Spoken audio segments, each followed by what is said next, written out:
Coming Definitely, up I on would Unleash encourage Thyself. journaling is a great start. Art journaling, right?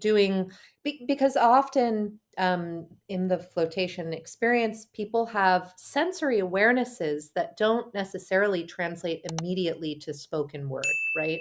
So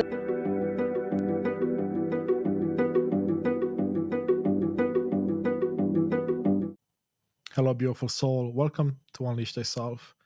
I have the pleasure of introducing you to Dr. Katelyn Lehman, who is the founder of Quantum Clinic, an LA based wellness center for preventative care that addresses the mind, the body, the spirit, and the soul. Quantum Clinic offers a transformative float spa experience with frequency therapy, empowering clients to achieve tangible results in stress reduction, self discovery, and longevity through coherence. And of course, we'll dive deeper into what all that means for you listening to us right now. Now, she has a PhD in clinical and multicultural community psychology, and she has extensive experience in private practice, community mental health, and forensics since 2009. An educator and activist, her research explores the intersection of individual and global systems change, and Dr. Lehman is a renowned expert in the biofield psychology and healing through coherence. Now, Caitlin, welcome to the show. thank you so much for having me. I'm curious. Let's talk coherence right away because the word comes up a lot in your bio here, Sure. and it's a word that I've come to know more intimately lately. But I would love to hear what it means for you and why Sure. it's important right now. Sure. So, heart coherence actually refers to a state where the rhythmic patterns of the heart are smooth, ordered, and harmonious. And this is often associated with a balanced and positive emotional state. It's beneficial for our overall well being. It can support emotional regulation and also cognitive function. And it reflects a state where the heart and the brain and the nervous system are all working together in a synchronized manner. Mm. So this is something that can be practiced for folks who come to this from, like a perspective where maybe they meditate regularly. We would want to like think about it as a way to entrain or train our respiration, our heart rate variability, and our blood pressure to produce more and more harmonious or sign-like wave patterns.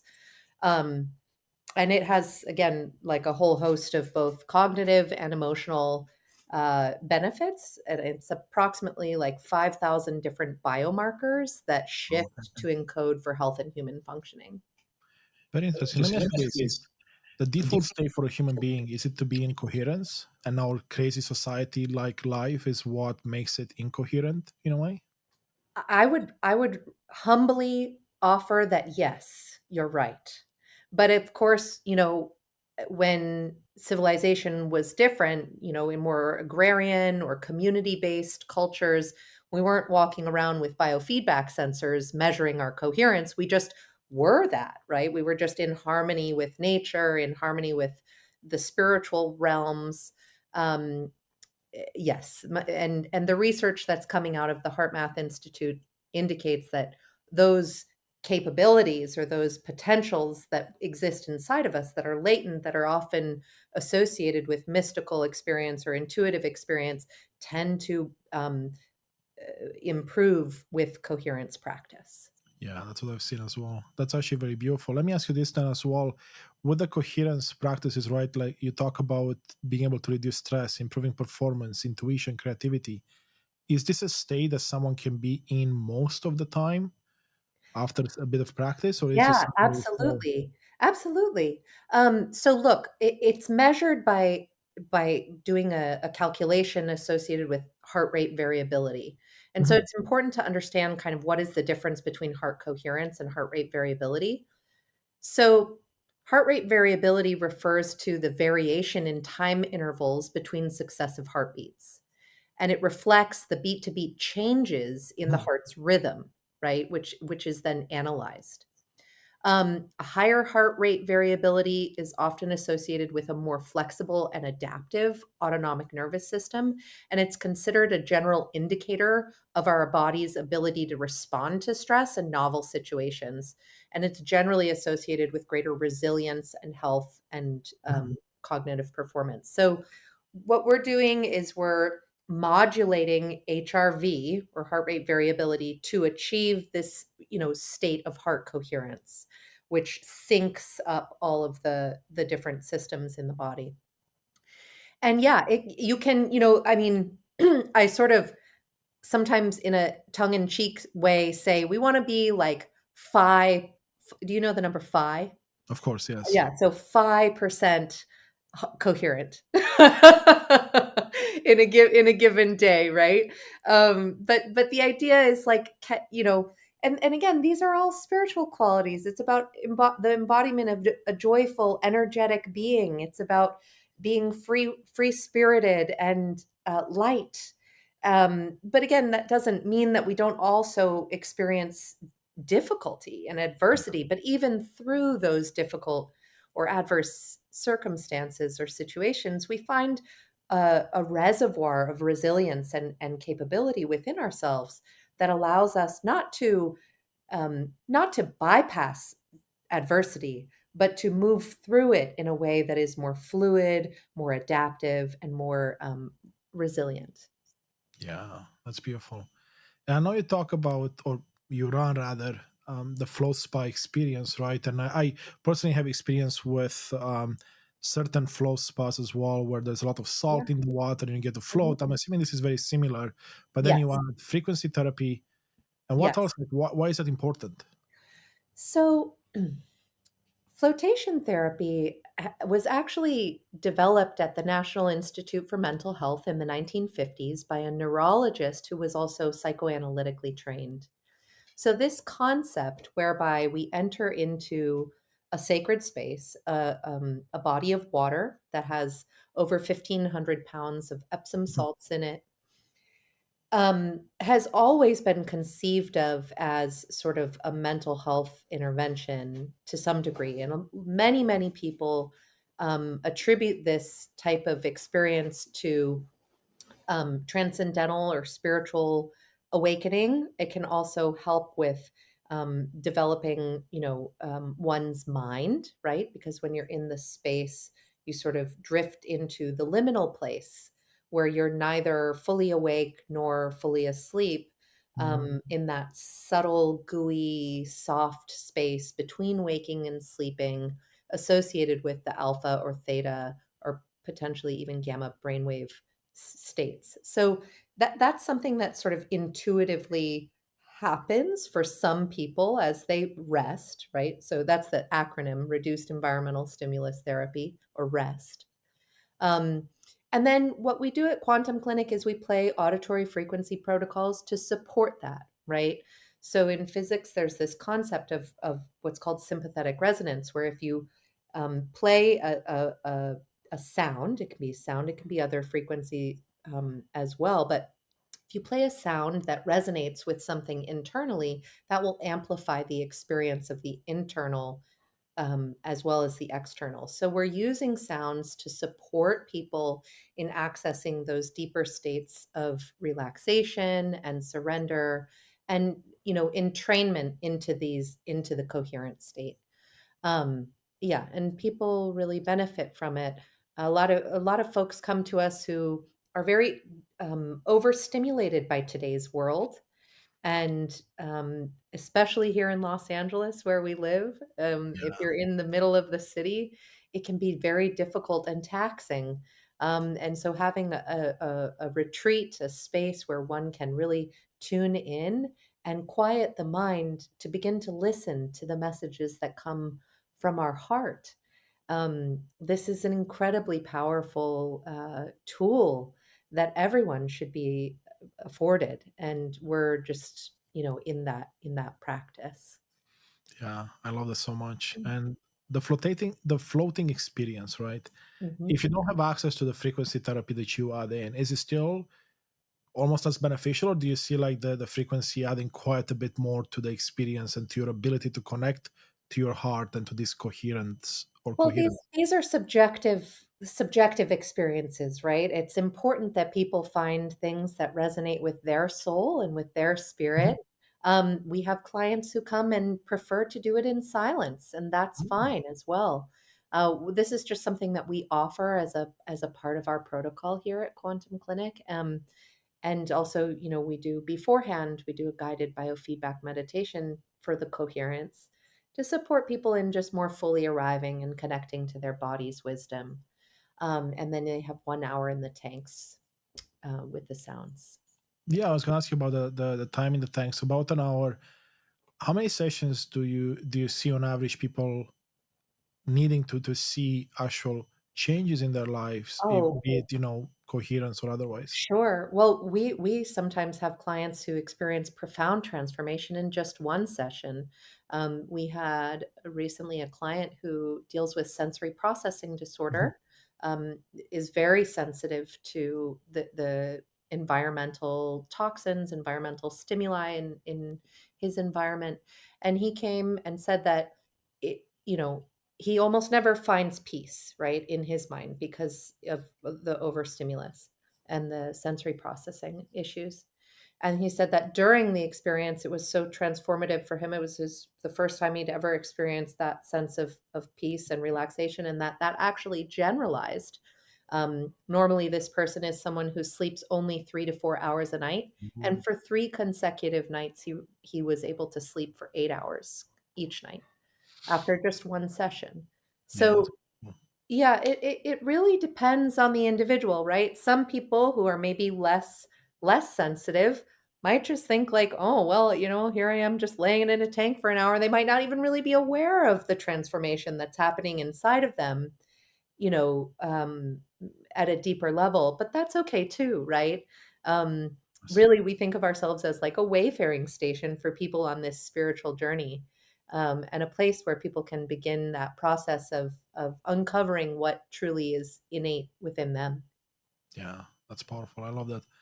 And I know, I mean, I haven't been back to a flotation center here in a while, in about a year. So I now you remind me I should go try it again, because that was before I establish a more proper meditation Sure, practice. And sure. I would imagine, once you get in, if you're able to meditate and go deep, it Yes. probably enhances the experience Oh, significantly. absolutely. Yes. Hey, it's Konstantin here, and I want to take a brief moment to truly thank you for being a part of this incredible journey of transformation. You are the reason we are creating this content. I see you and I appreciate you. Your support truly means the world to me. I want to ask you for a small favor. I'd love for you to join our mission by hitting like, subscribe, or leaving a thoughtful comment or review. Your engagement helps others discover these insights, and together we can continue to unlock the power of authenticity and personal transformation. Thank you for being a part of this movement. Now, back to the episode. Yes, and this is that, right? It is mindfulness and meditation-based practice. Some people find that they're able to access very profound and deep insights through contemplative practice in flotation tanks. Yeah. Yeah, you may not know this, but I'm curious to ask a tangential question here, because it's something I'm looking into myself. There is this idea of doing sensory deprivation to the point where you are doing what's called like a darkness A experience. darkness retreat. Yeah. Yes. Yeah, many people benefit from this, right? It's the many of the ancient mystics practiced uh, becoming hermits, right? Hmm. It's the age old practice of hiking up a mountain and going into a cave for a year, right? It's the same concept, but applied to modern society, where you can, go on a retreat in usually in Central or South America, Mhm. and you enter into a pitch black dark room for 3 days, 5 days, however long, and this is a metaphor for our ability to confront what is inside of ourselves, right? It creates the conditions where we're no longer distracted by the external world, and we can really truly connect to the wisdom and the truth that exists inside of ourselves. These practices have been done throughout human history in many So, different ways, including sweat lodges in indigenous practices and communities, all of this. So typically, we want to folks to think about it as like a community space where they can come and experience this private work, this private inner work, but in a supportive community environment. Yeah. That's beautiful. No, I love it a lot. And you're right about I mean, all of that. I've been fortunate enough to do a few of those sweat lodges with indigenous people of various backgrounds. Me And too. once the curtain goes down over the sweat lodge, it's pitch black. I mean, you Yeah. may see the glow on the burning rocks that they bring in for the spiritual part of it, but it gets pretty dark. And it's interesting to now then go to a flotation center like the one I went to here. It doesn't get to be pitch black, but it's dark enough where you can't really see yourself. Yeah. You can hear your thoughts in a way. It's pretty Mhm. powerful. So I can Yeah. definitely see how all of this enhances one's ability to connect with self Yeah. and listen, right? Because Yes. that's really what most of us are so afraid of, right? And let me ask you this, because I would imagine there is some fear associated with people jumping into something like this, right?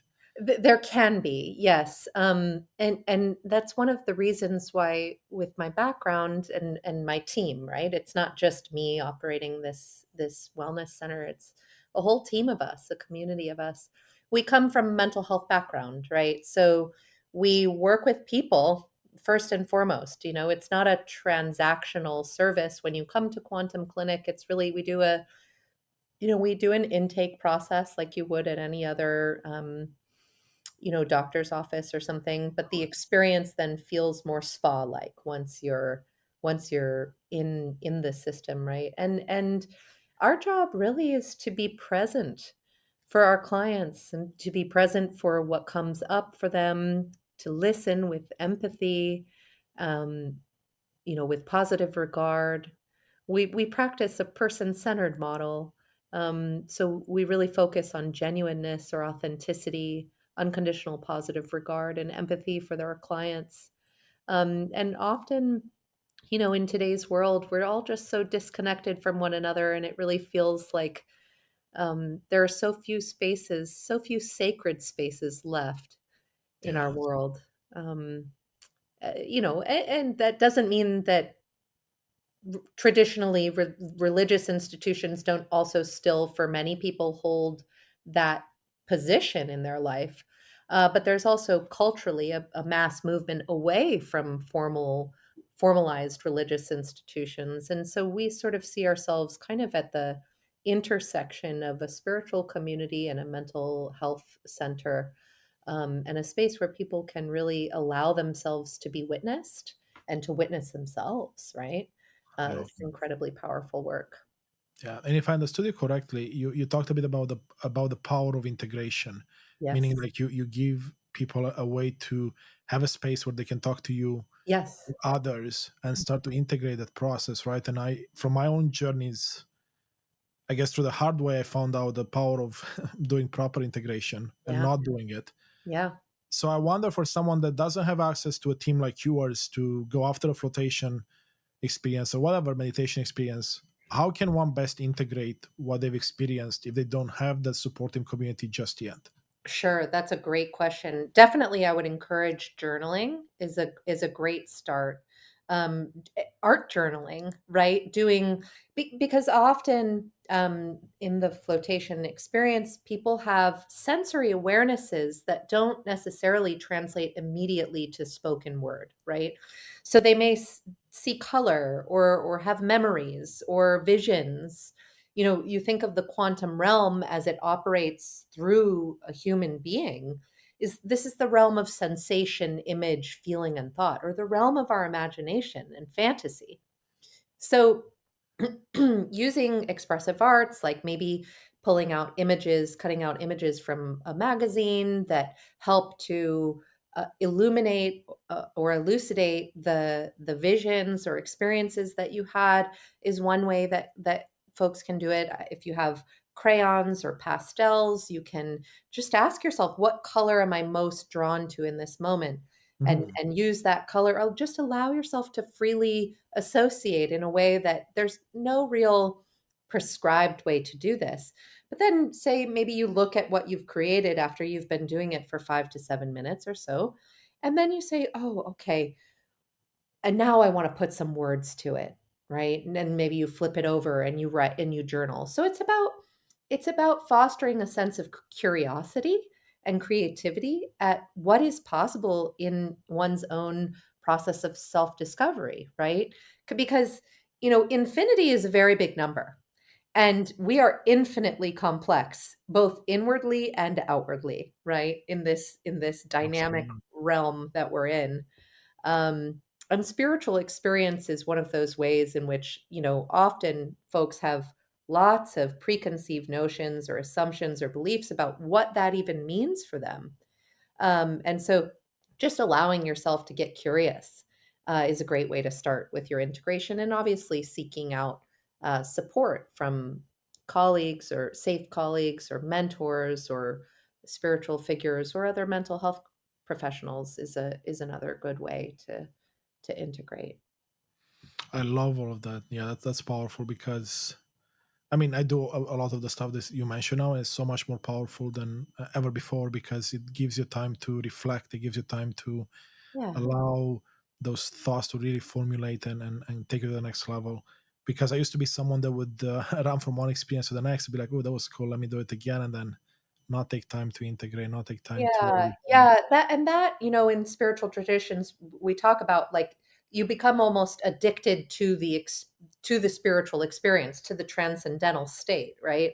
But Yeah, true deeper levels of integration allow for us to recognize that, these mind-altering transcendental states, that's not, those can be incredibly powerful in supporting us in waking up to the truly transcendental core of who we are. But we still have to walk in this terrestrial land. We still have to go to our job. We still have to take care of our children, raise families, contribute to society, and be a part of this milieu that we are all a part of. And that truly, I think, is the most important part of spiritual work and spiritual healing, is that not necessarily what happens, we say, like, on the mat or on the trip, right? On the psychedelic journey. It's how those insights that are cultivated and seeded there grow and are nourished to allow us to be conduits for real and lasting change in our larger world. absolutely agreed. So much. It's beautiful. I mean, it brings me to another topic that I know you like to talk about, which is the power of prospective thinking, Mm, which is how sensations, images, feelings, and thoughts create, as you say, tomorrow's reality today. And I would love yeah. to dive a bit deeper because that's a topic that our audience will be very, very familiar with, but we're open to more perspectives on this, right? Yeah. Well, prospective thinking is really just the scientific word for imagination, right? Yeah. And it's how everything in the world is created. Today, people like to use the word manifestation, but you know, I think it's overused. It's just this intuitive and natural ability that we have as humans to be the conduit for taking something that exists as thought or in our imagination and making it a reality, right? And that's done by becoming the embodiment of it in the present, right? It's not about who you will be tomorrow. It's about making that imagined reality so profoundly real in the here and now that it's drawn to you, you Yes. know. Yeah, as you and your audience most likely No, know. but that's a beautiful way to put it, right? Because it's the I call it, the power of having a compelling vision, right? Like you Yes. have the vision, and for me, it's almost like you pull things from the future into the present moment because it feels so real. You put so much emotion and feelings behind it that you become that person in real time, so to speak. But I'm curious to see how you have been able to do this in your own life and how you help others make this a reality for them. Well, I will just share that, when it comes to inner work for systems change, which is kind of like what this is all about, right? It's about how can we create a more healthy, thriving, and sustainable world where all individuals are empowered with the skills and tools and resources to become their truest, most authentic, and capable selves. So and it's a lifelong journey. It's not magical thinking, right? It's not, you know, if I think it will happen, right? It's much deeper than that. It's about a sense of beingness, right? Which is so profoundly innate and intuitive that you can't actually grasp it. There's no there. You have to become it through your very embodiment of life. And again, it's not an out there thing, it's an in here thing.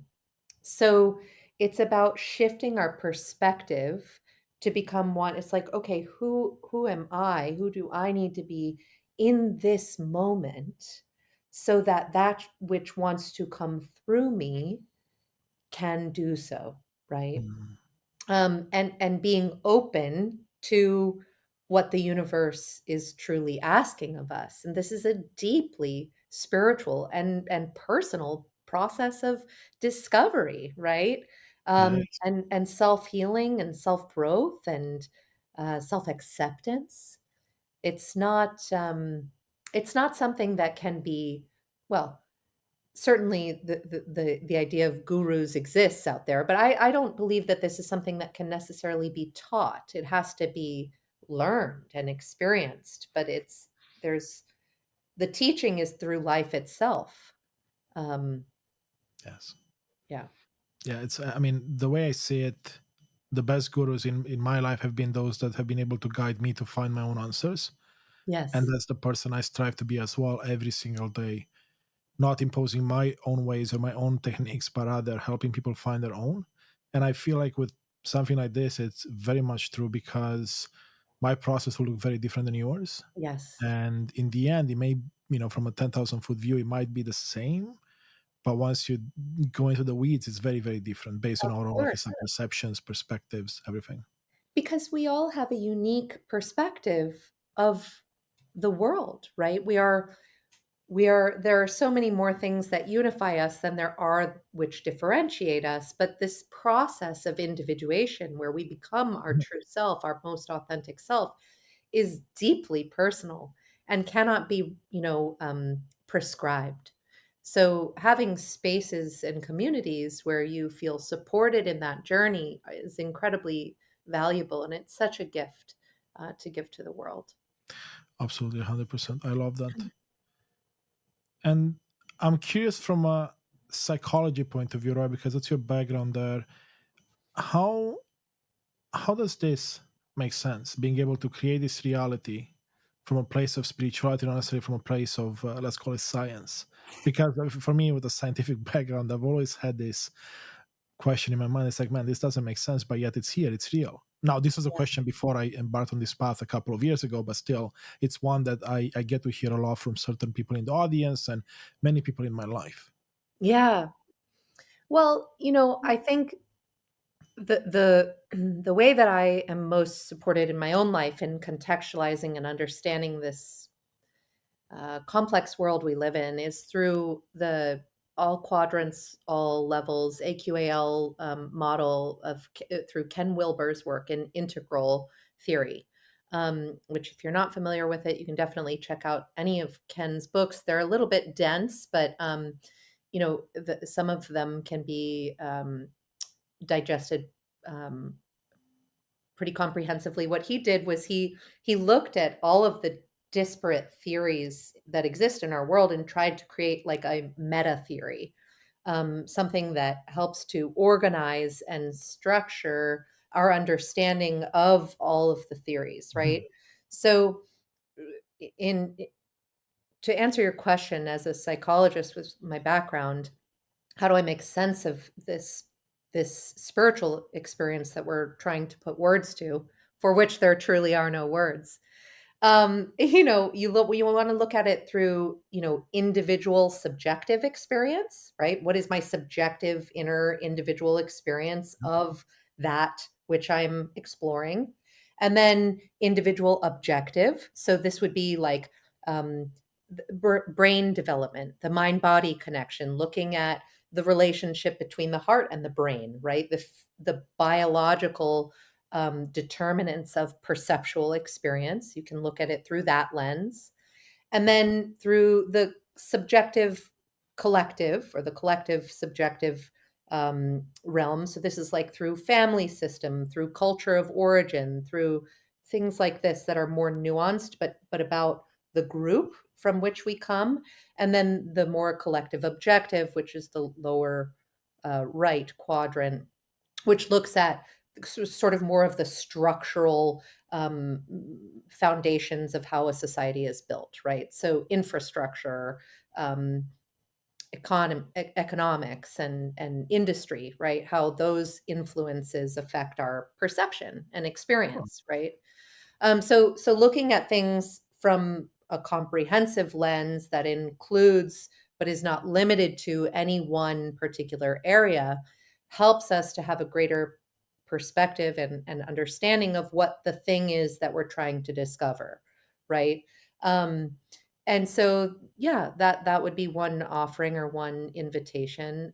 For me, lately I've been pretty interested in um, yeah, in just that kind of the biological determinants of perceptual experience. You have a background in data science and information, so that I think applying that to the realm of quanta, right? So yeah. the quantum realm, understanding that it comes from bit, or that at the Planck scale, everything is, there's this near infinite amount of energy and information, which in physics are equated. Energy equals information. Um, and so it's like, well, if everything is just energy organizing itself or cohering itself into the perception of materiality, into the perception of matter, then if we as we begin to shift our self-concept and our identity to be aligned more with that vacuum of space, which is sort of a misnomer because it's not empty, it's full, um, then we can connect to these potentialities, right? The potential for something in our future or from our past, which we then become the conduits for in the present. And again, it's a little bit, it's certainly nonlinear, which is a nonlinear way of thinking and being. Um, but yeah, that would be my invitation, is to kind of Yeah. explore that for oneself. I love that, and that can go very deep. I know I've been down a couple of those rabbit holes, but it gets very interesting. One of the things, though, I like to talk about a lot is this idea of challenging anything that we find challenging in our life with one question: what if it were easy? And then I follow up with a couple of other questions, but one which I feel ties in with a lot of what you talked about is this idea of, if this were easy, let's assume for a second, even though it may seem like it might not be, who would I be? So Mm, if Constantine of this present moment has this challenge, we know that there is a version in the future of him that has solved the problem. Who is he? yeah. And how can I become that person now? Hmm. So it feels like, going back to the power of prospective thinking, it feels almost very tied to that concept in a way. Yeah. Yeah, absolutely. It's about connecting with a potential of your future self and drawing that into the present. And this notion of ease, right? Or Mhm. the word easy is a little bit different than the word ease, right? Sure. So maybe nothing in life is easy, or very few things in life are easy, but how can we do difficult things with ease, right? How can Mhm. we approach adversity or difficulty in our life from a place of ease and connection and peace? And I think that's the spiritual journey, right? That's the practice. How do we navigate the unexpected, uncertain, unpredictable realities of life from a place of serenity, from a place of connection, and with greater ease? And that's also, just what the spiritual traditions talk about. Like, how do you do that? Exactly. No, absolutely. That's powerful.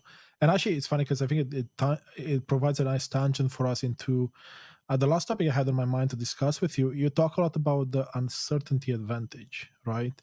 How do you harness uncertainty for personal growth and mental wellness? Yeah. And given how much uncertainty we have in everyday life for the average person, that sounds like a pretty powerful thing to tap into. Well, thank you so much for inviting it. Um, yeah. I mean, uncertainty is ultimately a fact of life, right? You'll excuse me. Absolutely. And as you think about it, let me add one thing, which is throw a curveball, maybe not. I find that uncertainty is a fact of life when we allow just our mind to take control of things, meaning that wanting to have the answers or thinking that we are in control the entire time without allowing the soul, the spirit aspect to come in. Because what if we do, and as I'm seeing it on my path, once trust comes in, uncertainty goes out the window. Because you know that you'll be okay no matter what. Yeah. Well, As I would say faith is not mutually exclusive from uncertainty, right? Uncertainty can be present at the same time that a reservoir of faith is there to Mhm. trust the unfolding of life on life's terms Mhm. without the need of the ego mind to control Yeah, the outcome, right? And this is tough work. This is like university level spiritual shit. Excuse my language. yeah, But no, like, that's pretty well you spot know, out. it's there is no quote easy way. How can we do it with greater ease? Well, with a lot of practice, right? With a lot of practice. And yes, it does require developing a very a sense of trust or faith in the soul or the spirit or God or the universe's plan, right? Which is far beyond anything we could ever imagine, right? Yeah. Yeah. But at a fundamental level, uncertainty is part of reality, right? When I wake up in the morning, I do not know what is going to happen, right? That is true every day. I have ideas about how my day will unfold, but we do not know what's going to happen True. next. Yeah. And so uncertainty is fundamental then to the nature of human experience and to our existence on this planet. So, you know, I can have faith and accept that uncertainty is fundamental at the same time. So if we allow this uncertainty to become our friend or our advantage, right? Then we can begin to witness an unfolding of God's plan, if you want to use those words, or spirit's plan or the universe's plan, in a way that really defies all logic. But it does, I believe, involve a surrendering to and acceptance of the uncertain nature of reality. It does. It does. And what comes up for me as you talk about it is this idea of there's famous quotes out there. Some people say, the how is not your business. Some people add in that the outcomes are not your business. Sure. And I like to look at it as a dear friend of mine says, the how and the outcomes are not our business. And I feel that's where the uncertainty is. Like, how am I going to overcome this challenge? Right. And then what's the outcome going to look like? And trying to force a specific outcome. I used to be very good at doing that. And I feel like when faith and trust Right. come in, then Right. it's when uncertainty kind of goes out the window because then you can just focus on being. You know Yes. that everything that happens is for your highest good, whatever that may mean, which Yes. means that there is no uncertainty then. Yeah, and so again, I would argue that there is uncertainty because we're not passive participants in the unfolding of reality, Mhm. right? We're agents of that. Okay. As Yeah. conscious agents, we must embrace this plan, because it's not fair to say that it's deterministic, right? it's not fair to say that everything is ordained in some that denies the multiplicity and the Yeah, complexity of experience. I would say that yes, in hindsight, we can look back and say, "Oh, well, God, it was all meant to be," right? But that's actually a cognitive process whereby we're making sense of experience that's occurred. It doesn't necessarily mean that the future is ordained, right? Or the totally. future Yeah, is I agree with determined. that. I think it's a way in which humans throughout history have attempted to grapple with and make meaning of experience and to organize experience in the realms of human growth and development. But Yeah. my position is that it wouldn't necessarily negate the fundamental reality of uncertainty. No, I definitely see what you mean, and I definitely I don't believe that everything is fated. That there is no. I do believe strongly in free will. Yeah. I mean, this is a universe of free will, polarity, duality, all of it. And what I was coming from more with my statement is more of the idea that regardless of what happens, good, bad, or indifferent, it is there is some benefit in it for you. So then, if you know that everything is for your greatest benefit, even the most terrible things that one can go through, Yeah. then it can change how you perceive, or How I you guess perceive interaction that, with it. yes, and how you interpret that, absolutely. And I mean, this is the spiritual work, right? This is the spiritual path. How can we, you know, navigate that which happens? Life will unfold on life's terms, not on our terms, right? No matter what we go through, how do we do that from a place of trusting that, we will be given a body and we will be given lessons. And then how we make sense of those lessons, how we make meaning of those lessons, whether or not we believe it to be in our best and highest good, or whether or not we believe it to be just totally random or happenstance, Yeah, because there are many, many, many, many people on this planet who do not believe in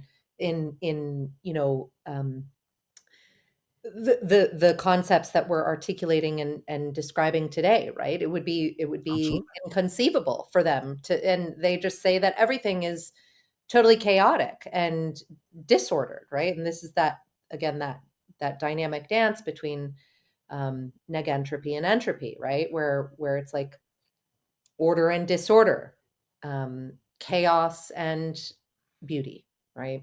But absolutely, both are true at the same time and both exist inside of ourselves. So embracing these dualities, the multiplicity of experience and interpretation, right?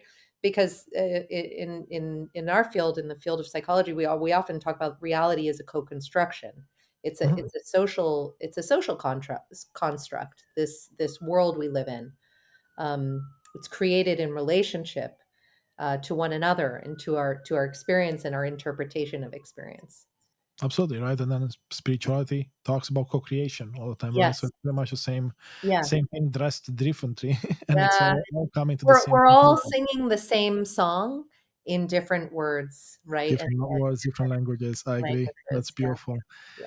Now, Dr. Caitlin, this has been such a pleasure. Before I let you go for the day, anything else come up for you that you'd like to share with us that maybe we haven't been able to address just yet? Oh my gosh. No, I feel like we could keep talking for hours, Constantine. Thank you so much for your time. No, my pleasure. Okay, well, with that on that note, then we'll end here. Thank you for everyone listening in. Of course, we always value your comments and your feedback, so leave them below or send us an email, and we'll be in touch. Caitlin, thank you again. Thank you. Thank you so much for joining us on this exploration of personal transformation. Your presence and engagement are at the heart of what we do, and I sincerely appreciate you, your time, and thirst for knowledge, inspiration, and empowerment. Please consider showing your support by hitting like, subscribe, leaving a comment, or writing a review. Your engagement not only fuels our mission, but also helps others discover these insights. For more daily guidance on personal transformation across the mental, emotional, spiritual, and physical realms, be sure to visit our website at unleashthyself.com. You can also find us on Instagram at Unleash Thyself Today, TikTok and YouTube at Unleash Thyself, and there we post daily content designed to inspire and empower you on your journey. If you have any specific thoughts, questions, or feedback, I truly value your input. I would love to hear from you. Together, we're building a community united in authenticity and purpose. Once again, thank you for being a part of this movement. Until next time, continue to embrace your true self and live a life on purpose, with purpose. See you in the next episode.